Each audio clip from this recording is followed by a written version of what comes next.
Hello my dear viewers plus subscribers. आज मैं BEd के स्टूडेंट्स जिनके थर्ड सेमेस्टर के पेपर होने वाले हैं उनको मैं जो है आज कुछ अच्छी टिप्स देने वाली हूँ। इस वीडियो में आपको जानने को मिलेगा कि आप अपने पेपर को कम टाइम में कैसे अच्छे से प्रिपेयर कर सकते हैं।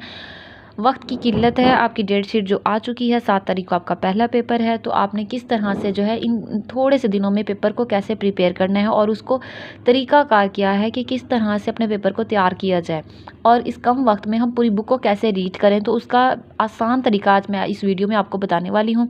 मैं इस वीडियो में शेयर करूँगी कि हमने किस तरह से जो है इन बुक्स की जो है ना वो प्रिपरेशन करनी है और इनको कैसे अच्छे से रीड करना है। इस वीडियो में देखें जी। बिस्मिल्लाहिर्रहमानिर्रहीम। न्यू मैथ्स के चैनल में जो है हम वेलकम करती हूँ मैं आपका। इसमें जो है मैंने सबसे पहले एक बुक स्टार्ट की है, लीडरशिप एंड मैनेजमेंट। ठीक है जी। ये बुक क्या पेज नंबर 96 है, यहाँ पर मैंने स्टार्ट किया है, तो इसको पढ़ना। अब इसको पढ़ने का तरीकाकार क्या है कि मैंने उठाई ये 3 चीज़ें मेरे पास हैं। एक मेरे पास ये लेड पेंसिल है, ये मैंने पकड़ी हुई है। उसके बाद मैंने एक रेड बॉल पॉइंट पकड़ ली है एंड ये ब्लू बॉल पॉइंट पकड़ी हुई है। ठीक है जी। ये 3 चीज़ें मैंने साथ रख ली हैं और बुक पकड़ ली है एंड हिलना शुरू कर दिया, उसको पढ़ना शुरू कर दिया। अब उसके अंदर मैं कर क्या रही हूँ, ठीक है जी। अब मेरा मेन फोकस है कि मैंने पूरी बुक पेपर शुरू होने से पहले पूरी बुक को रीड करना है। एक बार अच्छे से रीडिंग की हुई होनी चाहिए ताकि मैं अपनी वर्डिंग में लिख पाऊँ। लिखने के लिए कुछ आपके पास डाटा होना चाहिए। ठीक है जी। आप ऐसे तो नहीं लिख के आएंगे ना, आपके पास नॉलेज होना चाहिए, आपको उसको एक बार रीड किया हुआ होना चाहिए। अब मैनेजमेंट है, मैंने देखा कि execution of the policy with in the limits, कि किसी काम को इम्प्लीमेंट करवाना, किसी पॉलिसी को जो आपने डिसाइड किया हुआ है उसको फॉलो करवाना, वो क्या है, मैनेजमेंट है। ठीक है। ये जो है वो इसमें क्या होता है, मैनेजिंग होती है, हैंडलिंग होती है, डीलिंग होती है और मतलब इस तरह से ये directed actions toward the common goal. ठीक है। एक आपने गोल डिसाइड की हुई है तो उसकी तरफ जो है ना वो होती है। अब एडमिनिस्ट्रेशन ऑफ एन ऑर्गेनाइजेशन होती है। तो इसमें जो है ना ये मैंने बेसिक कुछ पॉइंट्स जो है ना उनको अंडरलाइन कर लिया और मेरा मेन फोकस इन पर था कि ये क्या होता है और इसके अंदर किया क्या जाता है। अब मज़ीद आसान लफ्ज़ों में मैं आपको बताऊं कि मैं एक टीचर हूँ और प्राइवेट स्कूल में अगर पढ़ा रही हूँ। ठीक है। तो अब मैंने जो है ना लीडरशिप और मैनेजमेंट की डेफिनेशन अगर मेरे मिक्स हो जाती हैं तो मैंने उसको कैसे तैयार रखना, मैंने अपनी आसानी के लिए LMNO, ठीक है, यहाँ पे 4 तक काउंटिंग लिख ली और मुझे पता है L पहले आता है, M बाद में आता है। अब L से लीडरशिप और M से मैनेजमेंट। लीडरशिप है L से तो पहले ऑफिस आता है और मैम आती हैं, मीन्स के प्रिंसिपल हैं, ऑफिस है और उसमें एडमिनिस्ट्रेशन ऑफिस है या जो मेन हमारे हेड हो गए। ठीक है। उसके बाद M की बारी है। M means management. मैनेजमेंट में कोऑर्डिनेटर है, वो किसी भी कोऑर्डिनेटर टीचर को मेंशन कर लें कि वो जो टीचर हैं वो आपकी कोऑर्डिनेटर हैं। ठीक है जी। तो आपने जो है इस तरह से याद रखना है कि लीडरशिप की जब बात होगी तो प्रिंसिपल की बात हो रही होगी, एडमिनिस्ट्रेशन ऑफिस की बात हो रही होगी और जब मैनेजमेंट की बात करेंगे तो कोऑर्डिनेटर मतलब कि वो वाली टीचर्स जो कि बाकी सारी टीचर्स को बताती हैं कि कैसे आपने इस अदारे को चलाना है। ठीक है जी। अब मैंने जो मुझे जो इन पूरी चैप्टर्स को रीड करके अच्छी डेफिनेशंस लगी हैं वो मैंने अंडरलाइन कर ली हैं। अब देखें, art of getting things done through people.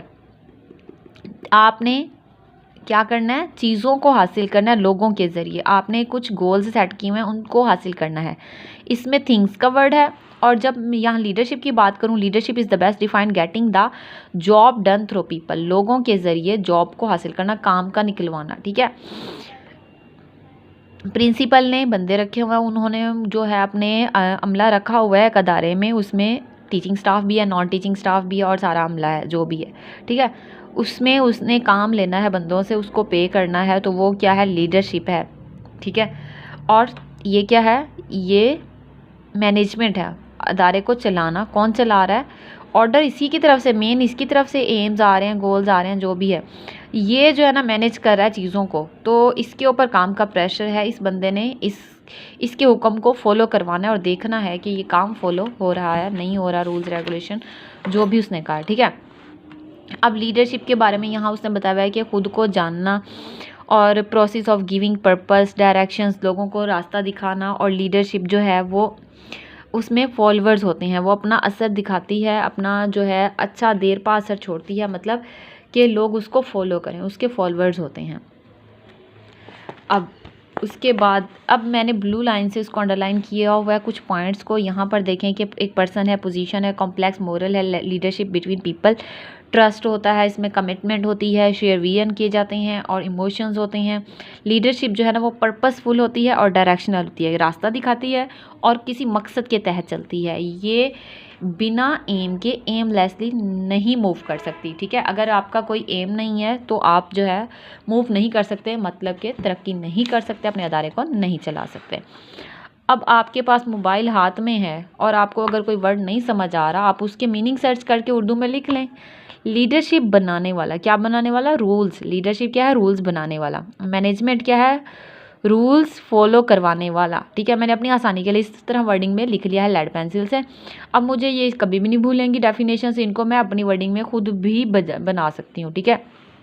यहाँ पे और भी कि ये न्यू आइडियाज़ लेके आते हैं, गोल्स लेके आते हैं और इस तरह से ये लीडरशिप, यहाँ पे डिफरेंशिएट है कि बिटवीन लीडरशिप एंड मैनेजमेंट। दोनों की डेफिनेशंस कर ली, उसके बाद उनकी क्वालिटीज़, उनकी बातें, उनकी सारा कुछ जो है आपने वो बताना है। तो इस तरह आपने जो है यहाँ पे देखना है। अब मुझे ये एक वर्ड जो है ना CHARISMATIC, पास पेपर में भी ये वर्ड पढ़ने को मिला एंड मुझे यहाँ समझ नहीं आ रही थी कि इसका क्या मीनिंग होगा। तो मैंने इसको सर्च किया, इसको ऑब्जर्व किया, तो इसमें था कि अट्रैक्टिव बंदा, जिसकी ज़ाती खूबियाँ, उसके अंदर कशिश हो, करिश्माती हो, ठीक है।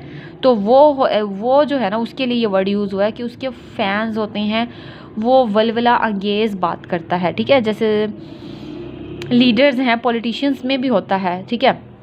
और उसके एम्प्लॉयज़ होते हैं, टास्क देता है, आइडियाज़ होते हैं और इस तरह से, ठीक है। रेड बॉल पॉइंट से मैंने पास्ट पेपर के शॉर्ट क्वेश्चंस या लॉन्ग क्वेश्चन जो आए हैं वो लिख लिए हैं। इंपॉर्टेंट चीज़ों को मैंने ब्लू बॉल पॉइंट से अंडरलाइन कर लिया है एंड जो है मैंने लेड पेंसिल से अगर कुछ अपनी वर्डिंग में मेंशन करना चाह रही हूँ।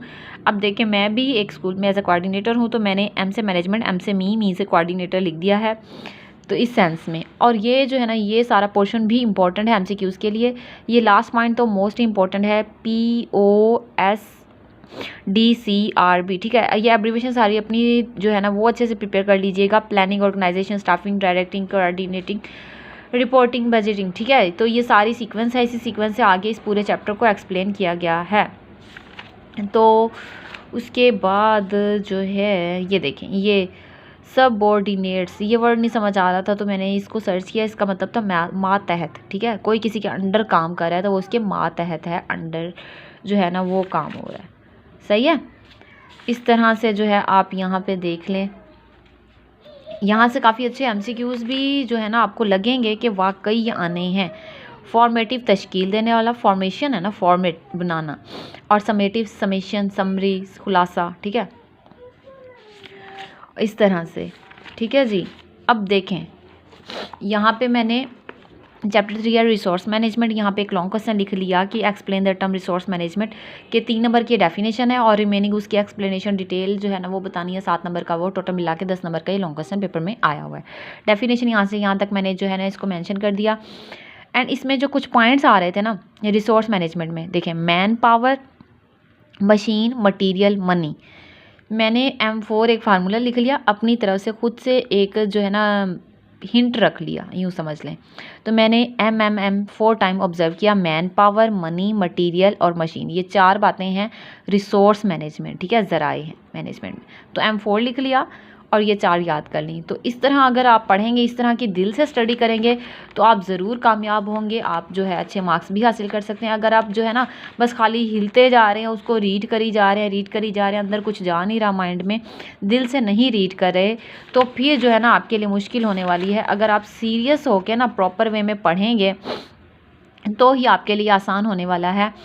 आप जो है दिल से पढ़ें, कुछ भी पढ़ना है। अब देखें यहाँ पे मुझे मूवेबल प्रॉपर्टी, इमूवेबल प्रॉपर्टी मिली, non fixed resources, fixed resources, हालांकि उन्होंने अंडरलाइन नहीं किया इसको, जो है ना वो प्रोमिनेंट नहीं किया, हेडिंग्स नहीं बनाई, बट मैंने जो है जब उसको अच्छे से रीड किया तब मुझे बात समझ आ गई कि इस पूरी डिस्कशन के अंदर वो क्या कहना चाह रहे थे, ठीक है जी। तो ऑल द बेस्ट, अच्छे से पेपर दीजिएगा, दिल से पढ़ें, जितना पढ़ें अच्छा पढ़ें, ईमानदारी से पढ़ें, सिर्फ शो नहीं करवाना कि पेरेंट्स को कि हम पढ़ रहे हैं, दिल से पढ़ें और कामयाब होकर दिखाएं।